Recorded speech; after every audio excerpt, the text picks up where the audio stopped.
तो blood cancer एक ऐसी बीमारी है जैसे कि हमारे आपके सबके शरीर में बोन मैरो करके एक कोशिका होती है। बोन मैरो का फंक्शन होता है हीमोग्लोबिन, प्लेटलेट, टीएलसी या ब्लड के जितने भी सेल्स हैं उसको बनाना। तो ब्लड कैंसर एक ऐसी बीमारी है जिसमें से कि इन्हीं में से कोई सेल जो होते हैं वो अबनॉर्मली ज्यादा ग्रो करने लगते हैं। जैसे कि बाकी शरीर में भी कैंसर होता है, लंग कैंसर है, ब्रेस्ट कैंसर है, उसमें वहां के सेल्स जो होते हैं, उन ऑर्गन्स के जो सेल्स होते हैं वो अबनॉर्मली ज्यादा ग्रो करते हैं। उसी तरह ब्लड कैंसर में भी जो हमारे बोन मैरो के सेल्स हैं, they are abnormally dividing which leads to blood cancer. इनके इसका कोई स्टेज नहीं होता। जितने भी ब्लड कैंसर बेसिकली दो टाइप का होता है। एक होता है एक्यूट लुकीमिया, जैसा कि आपको नाम से पता चल रहा होगा एक्यूट। दैट मीन्स कि पेशेंट का जो प्रेजेंटेशन होता है बड़ा एक्यूट होता है। पेशेंट के जो सिम्टम्स होते हैं जनरली 1 से 2 महीने के अंदर आते हैं और वो बड़ा ही जानलेवा टाइप के बन जाते हैं। क्रॉनिक ल्यूकीमिया होता है जिसमें एक मरीज को सिम्टम्स होता है, हो सकता है महीनों से सालों से रहें, और किसी और पर्पस के लिए ब्लड ब्लड का टेस्ट कराया, उसकी वजह से उसमें डिटेक्ट आया कि हाँ भाई इसमें ब्लड कैंसर है। सो इसमें कोई स्टेज नहीं होता। ज्यादातर जो लुकीमिया होते हैं उसमें कोई स्टेज की हम बात नहीं करते हैं। जनरली अगर लुकीमिया है तो उसमें ट्रीटमेंट की जरूरत पड़ती है। रिस्क स्ट्रैटिफिकेशन होता है, जैसे कि लुकीमिया जो होता है गुड रिस्क टाइप का होता है, इंटरमीडिएट रिस्क टाइप का होता है, हाई रिस्क टाइप का होता है। ट्रीटमेंट में बहुत फर्क नहीं पड़ता है किस रिस्क का लुकीमिया है। बट हाँ, ये जरूर होता है कि उसका लॉन्ग टर्म आउटकम कैसा रहेगा। जैसे कि पेशेंट में से अक्सर पूछते हैं कि डॉक्टर साहब अगर हम ट्रीटमेंट कराते हैं तो हमारा आउटकम क्या रहेगा, क्या चांस है कि मैं पूरी तरह क्योर हो जाऊंगा। वो हमारे पेशेंट के रिस्क पे डिपेंड करता है। तो जैसे नॉर्मल जैसे लंग कैंसर है, ब्रेस्ट कैंसर है, जिसमें हम स्टेज की बात करते हैं, उस तरह की स्टेजिंग की बात हम जनरली ब्लड कैंसर में नहीं करते हैं। रिस्क की बात करते हैं। ब्लड के बहुत सारे कंपोनेंट्स हैं, जैसे हमारा लाल कोशिका होती है जिसको हम आरबीसी कहते हैं, व्हाइट ब्लड सेल्स होते हैं जिसको हम डब्ल्यूबीसी कहते हैं, या प्लेटलेट्स हैं। उसके अलावा जो होता है लिम्फ नोड्स होते हैं हमारे शरीर में। लिम्फ नोड जो होता है वो भी हमारे ब्लड सिस्टम का ही एक हिस्सा होता है। उसी तरह प्लाज्मा सेल होता है। प्लाज्मा सेल हमारे आप में सब में नॉर्मली एंटीबॉडीज बनाते हैं जो इन्फेक्शन से लड़ने के लिए बहुत जरूरी होता है। लेकिन अगर प्लाज्मा सेल भी अबनॉर्मली ज्यादा ग्रो करने लग जाए तो उससे भी एक ब्लड कैंसर होता है जिसको हम मल्टीपल माइलोमा कहते हैं। तो लिम्फोमा जो होती है वो लिम्फ नोड की अबनॉर्मल प्रोलिफरेशन से होती है, अबनॉर्मल ग्रोथ से होती है। मल्टीपल माइलोमा नाम की जो बीमारी होती है, जो ब्लड कैंसर है, वो प्लाज्मा सेल्स के अत्यधिक ग्रोथ की वजह से होती है। जो बाकी बोन मैरो के जो डिसऑर्डर्स हैं, दे आर ल्यूकीमिया। ऑलमोस्ट जो 85 टू 90% जो लुकीमिया के केसेस होते हैं, उसका हमें वजह नहीं पता कि किस वजह से हो रहा है। कुछ कॉजेज हैं जिसको कि देखा गया है कि हाँ, जैसे कि मरीज को मान लो किसी और पर्पस के लिए रेडिएशन मिला हो। जैसे कि ब्रेस्ट कैंसर के मरीज हैं जिनको कि पहले इलाज हुआ हो जिसमें उसका रेडिएशन का उपयोग हुआ हो, उसकी कीमोथेरेपी की ट्रीटमेंट हुई हो, उसकी वजह से भी सेकेंडरी ब्लड कैंसर बन सकता है। किसी को ऑक्यूपेशनल जैसे बेंजीन वगैरह का जो केमिकल है उसका एक्सपोजर हो, पेस्टिसाइड का एक्सपोजर हो। कुछ केसेस होते हैं ये भी माना गया है कि जैसे स्मोकिंग करने से लुकीमिया का या ब्लड कैंसर का रिस्क जो है शरीर में बढ़ जाता है। फिर कुछ अनुवांशिक रोग होते हैं जिसकी वजह से आपके शरीर में लुकीमिया होने का खतरा बढ़ सकता है। बट ऐसे केसेस जिसमें कि हमें वजह पता है, ऐसे सिर्फ 10% है, 10 से 15% है। ज्यादातर जो केसेस हैं जिसमें कि ब्लड कैंसर हो रहा है उसमें हमें वजह नहीं पता होगी किस वजह से हो रहा है। लुकीमिया जनरली या तो बहुत छोटे बच्चों में होता है या ओल्ड एज में होता है। जहां हम छोटे बच्चों की बात करें तो भारत में बच्चों में एक्यूट लिम्फोब्लास्टिक लुकीमिया जिसको कि हम एएलएल कहते हैं, ये बच्चों में होने वाला सबसे कॉमन कैंसर है। ओल्ड एज में जनरली जो है आपको एक्यूट माइलॉइड लुकीमिया ज्यादा कॉमन होता है। जनरली इसके जो मरीज होते हैं 65-70 साल की उम्र के होते हैं, उसमें ये ज्यादा देखा जाता है। जो बच्चों का कैंसर है उसमें जो एक्यूट लुकीमिया है, एक्यूट लिम्फोब्लास्टिक लुकीमिया, ठीक होने वाला कैंसर है, उस एज में ये ज्यादा होता है। जो ब्लड कैंसर होता है अलग अलग टाइप का होता है, ठीक है। तो जो अक्यूट लुकीमियाज होते हैं वो एक बोन मैरो का डिसऑर्डर है। जो आपकी बोन मैरो के सेल्स हैं उसमें कहीं पे अब नॉर्मलिटी आ गई जिसकी वजह से कैंसर के सेल बन रहे हैं। तो हमारा बोन मैरो का फंक्शन क्या है? हीमोग्लोबिन बनाना, टीएलसी बनाना, प्लेटलेट्स बनाना, सबसे ये 3 कॉमन फंक्शन है। तो जब हमारा ब्लड कैंसर होगा तो उसमें क्या होगा कि इन तीनों की जो फंक्शनिंग है वो कम हो जाएगी, उसकी वजह से सिम्टम्स दिखेंगे। जैसे आपको हीमोग्लोबिन की कमी है तो मरीज को अनीमिया हो सकता है, रक्त की कमी हो सकती है, मरीज को उसकी वजह से थकान हो सकता है, थोड़ा सा काम करने पे ज्यादा थकावट वगैरह महसूस होगी। अगर टीएलसी कम होता है तो टीएलसी जो हमारे शरीर में जो व्हाइट ब्लड सेल्स होते हैं उनका पर्पस होता है इन्फेक्शन से लड़ना। तो अगर वो कम हो जाए, ठीक है, या उनकी फंक्शंस सप्रेस हो जाए तो मरीज को बार बार इन्फेक्शन होगा। प्लेटलेट्स कम होंगे तो ब्लीडिंग का रिस्क रह सकता है। तो ये सबसे कॉमन सिम्टम्स हैं एक्यूट लुकीमिया के। फिर जो हमारा एएलएल होता है, एक्यूट लिम्फोब्लास्टिक ल्यूकेमिया, उसमें कुछ मरीजों में क्या होता है, गले में गठान भी हो सकती है, सांस लेने की दिक्कत हो सकती है, ये कॉमन सिम्टम्स हैं। जो क्रॉनिक ल्यूकेमिया होते हैं जनरली वो 2 टाइप के होते हैं, वो भी सीएलएल या सीएमएल होता है। सीएमएल में मरीज को भूख कम लगेगी, उसका वजन कम हो जाएगा, खाना खाने की इच्छा नहीं होगी, पेट में तिल्ली का बढ़ जाना, ये सारा कॉमन लक्षण है। क्रॉनिक लिम्फोसिटिक ल्यूकेमिया जो कि सीएलएल होता है, उसमें मरीज में लिम्फोसाइट्स की मात्रा बढ़ जाती है। कई बार ऐसा होता है कि मरीज कोई और पर्पस के लिए टेस्ट कराने गया, जैसे कि मान लो उसकी कोई सर्जरी प्लान्ड है, उसमें उसने डॉक्टर ने एडवाइस किया कि आप एक नॉर्मल अपना ब्लड वर्कअप करा के लाओ। उसमें दिखाई देता है कि लिम्फोसाइट बहुत ज्यादा बढ़े हुए हैं, उस तरह से डायग्नोज होता है। अदरवाइज उस बीमारी में भी मरीज का वेट लॉस हो सकता है, बुखार आ सकता है, पसीना वगैरह ज्यादा आता है। बात करें लिम्फोमा की, तो लिम्फोमा जैसे मैंने आपको बताया कि लिम्फ नोड्स का कैंसर है। लिम्फ नोड्स जो हमारे शरीर में होते हैं, गले में होते हैं, हमारे कांख में होते हैं, फिर हमारे पेट में या छाती में होते हैं। तो जहां का भी लिम्फ नोड है वो बढ़ सकता है। लिम्फ नोड जिस जगह का होगा, जैसे कि गले में गठान महसूस होना, बुखार आना, छाती में अगर गठान होगी तो सांस की दिक्कत होना या खांसी आना बार बार, ये सारे कॉमन सिम्टम्स हैं लिम्फोमा के। माइलोमा जो है, माइलोमा एक बीमारी होती है जिसमें प्लाज्मा सेल ज्यादा बढ़ते हैं, ये भी एक प्रकार का ब्लड कैंसर है।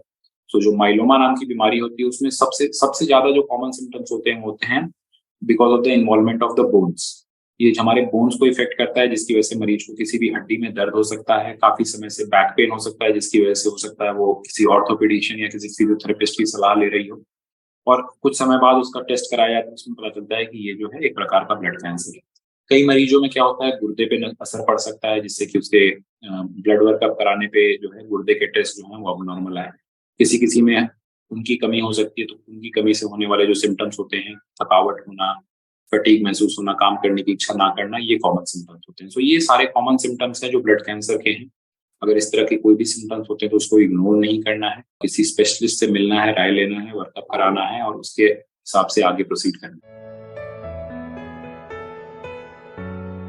उसका जो सिंपल टेस्ट है, एक जो नॉर्मल हम सीबीसी कहते हैं, कंप्लीट ब्लड काउंट, उससे काफी हद तक हमें आइडिया लग जाता है कि पेशेंट को जो है ल्यूकीमिया के सिम्टम्स हो सकते हैं, ल्यूकीमिया हो सकता है। उसमें देखा जाएगा कि उसका डब्ल्यूबीसी बहुत ज्यादा बढ़ा हुआ है। नॉर्मली हमारा डब्ल्यूबीसी 4,000 से 11,000 के बीच में होता है। हो सकता है उसमें कई मरीजों में 50,000 या लाख में भी डब्ल्यूबीसी हो। हीमोग्लोबिन कम हो सकता है, प्लेटलेट कम हो सकता है, ये हमारे एक नॉर्मल सीबीसी में दिखता है। सीबीसी में हमें कुछ डाउट लगेगा, जो कंप्लीट ब्लड पिक्चर कराया उसमें हमें कुछ डाउट लगेगा, तो हम कुछ और टेस्ट कराते हैं, जैसे कि बोन मैरो का टेस्ट कराते हैं। तो बोन मैरो का सैंपल लिया जाता है, उस पर कुछ हम आधुनिक टेस्ट भेजते हैं और उसको हम माइक्रोस्कोप के अंदर भी जांच करके देखते हैं। उससे हमारा डेफिनेटिव डायग्नोसिस हो जाता है कि ये माइलोमा है। लिम्फोमा नाम की जो बीमारी होती है, जैसे मरीज को मान लो कोई गठान निकल रही है, गले में गठान है या कांख में गठान है, तो उसकी हमें बायोप्सी करनी पड़ती है। या तो हमें पूरा लिम्फ नोड निकाल के उसको हमें माइक्रोस्कोप के अंदर एग्जामिन करके उससे हम डायग्नोस कर सकते हैं। जो माइलोमा वाली बीमारी है वो भी हमें जनरली ब्लड वर्कअप से, सिंपल ब्लड टेस्ट होते हैं जिसको हम एम प्रोटीन का टेस्ट होता है वो करके, और साथ में बोन मैरो का टेस्ट करके उससे हम जानकारी पा सकते हैं कि मरीज को माइलोमा नाम की बीमारी है। तो जनरली जो हमारा डायग्नोसिस होता है, it is mostly based on some routine blood test, bone marrow investigation and some more, कुछ और एंसिलरी टेस्ट होते हैं जो कि ब्लड बेस्ड ही होते हैं, जिसपे हम कॉन्फिडेंटली डायग्नोसिस बना सकते हैं कि मरीज को ब्लड कैंसर। जैसे अक्यूट लुकीमिया की अगर हम बात करें तो ये बड़ी जानलेवा बीमारी है। ठीक है, इसमें हमने टाइमली ट्रीटमेंट नहीं किया तो जैसे मैंने आपको बताया कि मरीज को इन्फेक्शन होने का, ब्लीडिंग होने का रिस्क रहता है।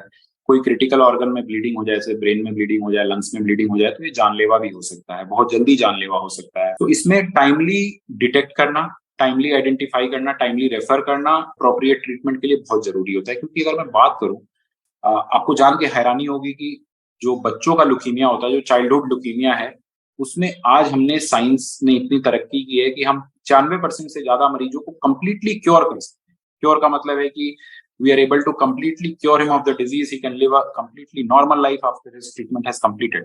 तो यू कैन अंडरस्टैंड, आप समझ सकते हैं कि इसमें टाइमली ट्रीटमेंट करना, डिटेक्ट करना और ट्रीटमेंट करना कितना ज्यादा इंपॉर्टेंट है। ठीक है, उसी तरह जैसे एक्यूट माइलॉइड ल्यूकीमिया है, उसमें भी जो ट्रीटमेंट होता है, इसमें ज्यादातर बीमारी में सर्जरी की, रेडिएशन की जरूरत नहीं पड़ती है।